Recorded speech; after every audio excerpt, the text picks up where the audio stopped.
Hi gamers! Last time when I said that I got my collection videos finished, I had left out my arcade games on purpose because I thought I'd make something a bit more grand out of those collections. But in the end I decided that it's gonna take too much time.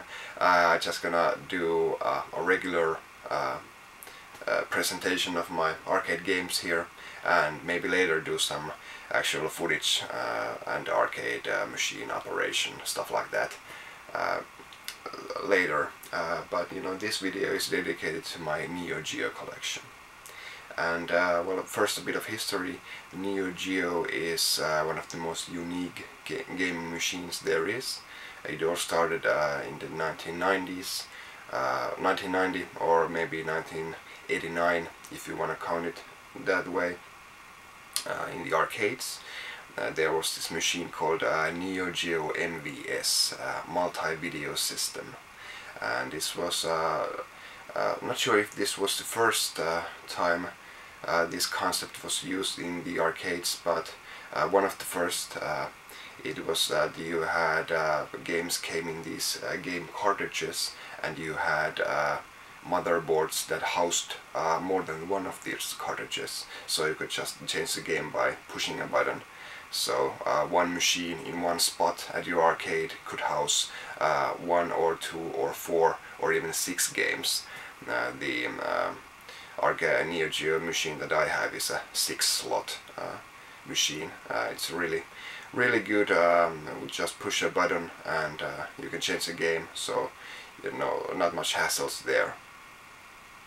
But fans wanted more, and eventually, well, not too long after that, SNK, the machine that made the Neo-Geo, launched a home version of this machine, and it's really unique. It is exactly the same machine as you had in the arcades. There is no downgrading. The games are not ports.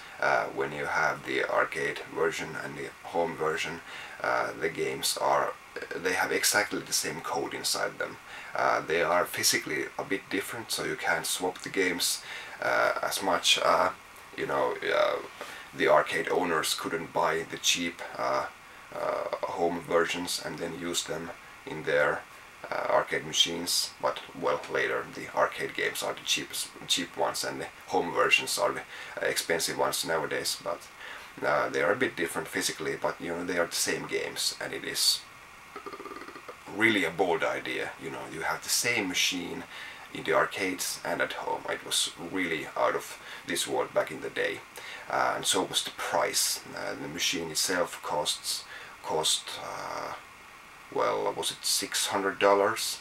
And believe me, this was in a time when, you know, if you thought PlayStation 3 was expensive at $600, it was even more so back in the day, when $600 was worth even more money. And the games themselves cost like $250 a piece. So, you know, not many people bought this. They couldn't afford it, but you know, the legend lived on. Kids at school talked about this mythical machine that they had saw some pictures, some in some magazine, or you know, played the arcade game and said that the home machine is just as good, and it's really something. And what's more, they stopped making the games for the Neo-Geo in 2004, so almost a full 15 years of actual released games. And I'm not talking about homebrew games. You know, some people still make games for old Atari machines or something like that, but you know, these were official games, which is fantastic. 15 years. And even then they didn't want to stop making the games because they didn't make any more money in the arcades. It was because the technology was so old that they were pirated really badly. Piracy actually destroyed this platform eventually, which is a bit sad. Well, let's see here. First up, let's take a Neo-Geo MVS, the arcade game here. They came in these brown boxes, and you know, really nothing to it. They weren't made to look appealing because they were sold to arcade operators. And you got the game label here and a serial number here. And the games themselves came in these plastic wrappings here, and this is the card. The color of the cards varied. Most are black, but this Metal Slug X is this see-through green, and the cartridge itself has the same serial numbers as well, and you know, hardcore collectors of course want the same serials on both items here. And also a full kit includes this moves sticker that you stuck on the machine so people know how to operate the game. And here in this baggie you also got some mostly stuff for the arcade owner. You got this instruction sheet, how to change the you know, the number of lives and the difficulty, stuff like that, and a couple of these flyers, again telling how to play the game, and this plastic marquee that most Neo-Geo arcade machines housed up above the screen, so you could know which games were playing in that machine.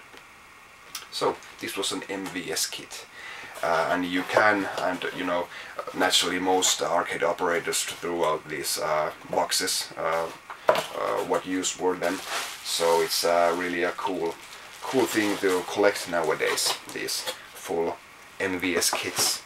You can also buy MVS kits, MVS games naturally, most are loose cards, but there is a way to store these, you know, just a loose card, but this black case here is a so-called shock box.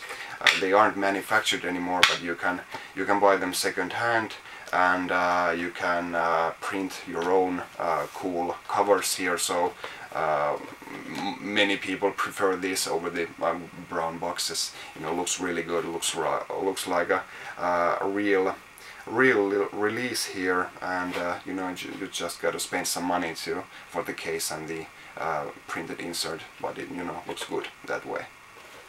And finally we got the home version, and the cartridge is here. It's a bit differently shaped. You know, there is a little bulge here, and naturally the more appealing sticker here in full color, and the contacts themselves here are a bit different. You got the manual here. Manual is supposed to be in a baggie. Again, more collecting and you know, really cool stuff. And if I put a Mega Drive cartridge here, you can see the size difference. It's huge, and you know, these games were big. The biggest game was the King of Fighters 2003 with 716 megabits. You know, megabits were all the rage there. Oh, sorry, megabytes, or megs as they call them.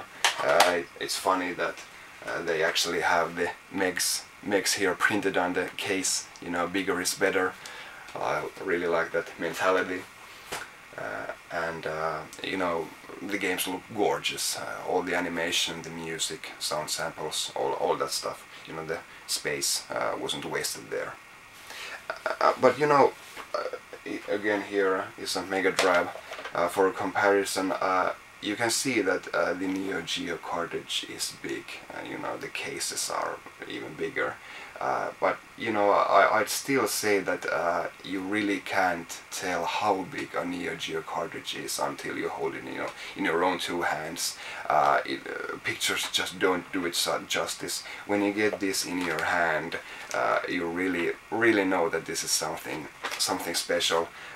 Even though I had watched tons of pictures and drooled all over it before I got my first Neo-Geo, the size and the weight and the presence of the cartridge really just surprised me even then. Really cool stuff. Well, this was just a short taste of the history behind the Neo-Geo, and check out my Neo-Geo collection on my second video. Thanks for watching. Bye.